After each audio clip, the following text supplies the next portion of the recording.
Continuamos en UPAO Noticias, edición mediodía.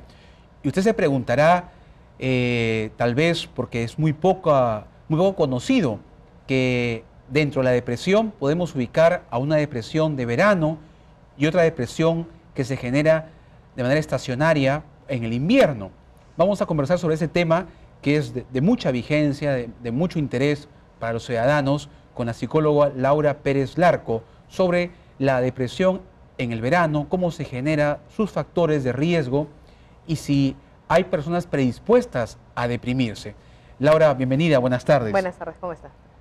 Bueno, explícanos por favor, tú como psicóloga, como profesional, ¿en qué consiste esta depresión de verano? ¿Están marcadas los estados emocionales de los seres humanos por las estaciones? Dentro de lo que es las depresiones, existe lo que son las depresiones estacionarias. Las depresiones estacionarias tienen que ver directamente con el invierno específico y el verano. Si bien la del invierno es un poco más grave y ocurre con mayor frecuencia, también existe la depresión en lo que se refiere al verano, la depresión de verano. Esto tiene que ver con básicamente los cambios de temperatura, los cambios en lo que es la cantidad de horas que tenemos luz durante el día, los cambios en lo que se refiere a la energía e incluso a las actividades de las personas propiamente, ¿no?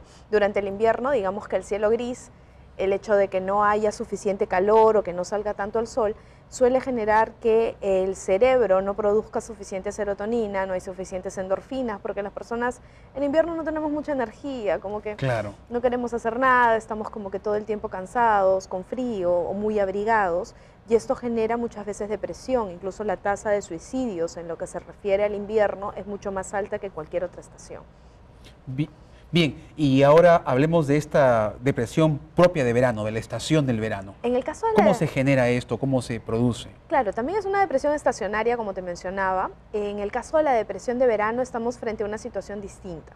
En el caso de la depresión de verano, si bien los cambios de temperatura, la predisposición que puede tener un paciente a desarrollar depresión son los que suelen activar de alguna forma la falta de serotonina en el cerebro, la falta de endorfinas dentro del cerebro.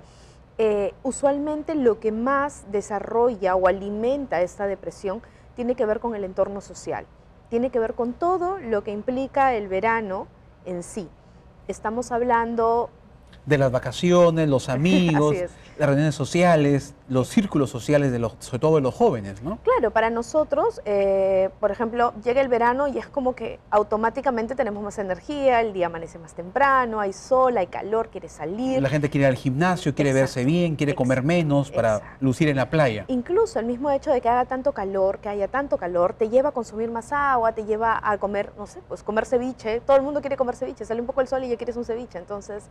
Pero esto es, vamos a decirlo así, en las personas mentalmente estables, mentalmente sanas, que de alguna forma no tienen ninguna predisposición a desarrollar un trastorno depresivo.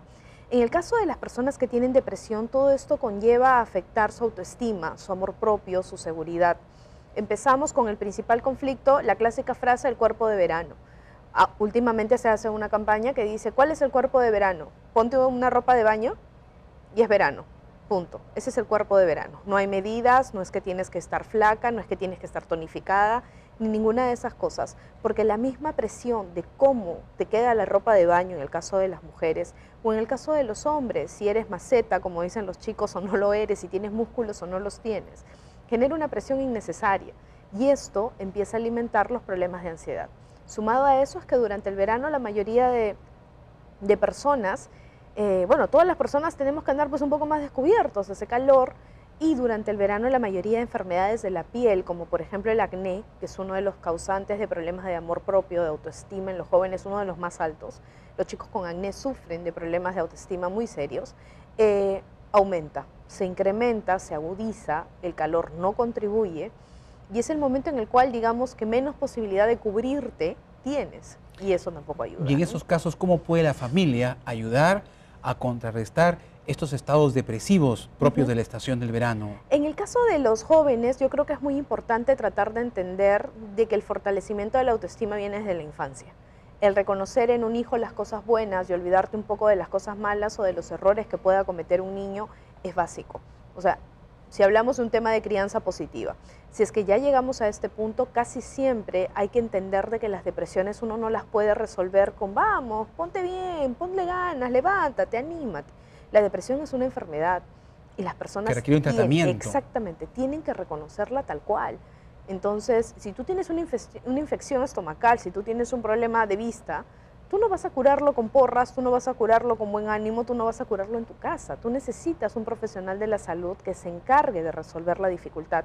Y es lo mismo con la depresión. La depresión es muy peligrosa, te puede llevar hasta la muerte. Exacto. La depresión es como la hipertensión, siempre digo yo, es silenciosa y a veces no te das cuenta que alguien tuvo depresión hasta el día en que le pasa algo grave. Ahora, Laura, hay personas que están predispuestas genéticamente a deprimirse con facilidad, ¿no? Así es. Muchas veces ¿Es hereditaria? Es hereditaria. La depresión, si bien la depresión no se hereda per se, o sea, no es que tú naces y si tu mamá tuvo depresión, tu abuela tuvo depresión, tú ya la tienes. Usualmente lo que ocurre es que uno hereda la predisposición para generarla. Entonces, si es que los factores sociales, si es que las situaciones de tu entorno se prestan para que esto ocurra, tú podrías terminar teniendo depresión finalmente, ¿no? Bien, para ir terminando ya y que las familias estén atentas, ¿cuáles son los signos o los síntomas para poder identificar en la familia algún hijo, alguna hija, algún familiar que esté viviendo estas etapas o estos momentos de depresión propios del verano, como se ha mencionado? Usualmente la depresión tiene dos características básicas. Hay dos alteraciones básicas. La primera es la alteración en la alimentación y la segunda es la alteración en el sueño. Una persona con depresión come mucho o simplemente no come. Y extremos. Situaciones o extremas. Es el uno, o en o abundancia o nada. O no come. En el caso del sueño es la persona que no duerme o duerme simplemente todo el día. Ahora, existen las personas que no duermen de noche, y no porque estén jugando, ojo, o sea, hay que diferenciar de aquellas personas que se quedan jugando en las computadoras, que ese es otro tema, o chateando toda la noche. Hay personas que simplemente no duermen de noche porque no tienen sueño, y durante el día se mueren de sueño. Eso es una característica clásica de una persona que tiene depresión. Sumado a eso, uno tiene que detectar las pequeñas señales. Casi siempre las personas que se deprimen dejan de hacer aquellas cosas que les gusta. Lo que antes le apasionaba, lo que antes les gustaba, incluso en temas de las comidas. Antes le encantaba, no sé, pues el pollo a la brasa, le pones un pollo dejan de de frente comer. y dicen, no tengo ganas, no me provoca. Eso es un síntoma que esa persona requiere urgente atención. Así es. Usualmente en los adultos también está el tema de la sensibilidad, del llanto constante, pero en el caso de los niños y los adolescentes, ojo, no hay estas características. Los niños y los adolescentes cuando se deprimen se ponen violentos, se ponen explosivos, se ponen agresivos sin razón. Esto es usualmente una característica en los niños y uno tiene que estar pendiente, porque uno espera que siempre la depresión sea con llanto y desgano, pero en el caso de los niños y los adolescentes no es así. Muy bien, muchas gracias. Así. Estuvimos hablando con la psicóloga Laura Pérez Larco de un tema tan importante como es la salud mental, la salud emocional, ahora la depresión estacionaria propia del verano. Regresamos en UPAO Noticias, edición mediodía.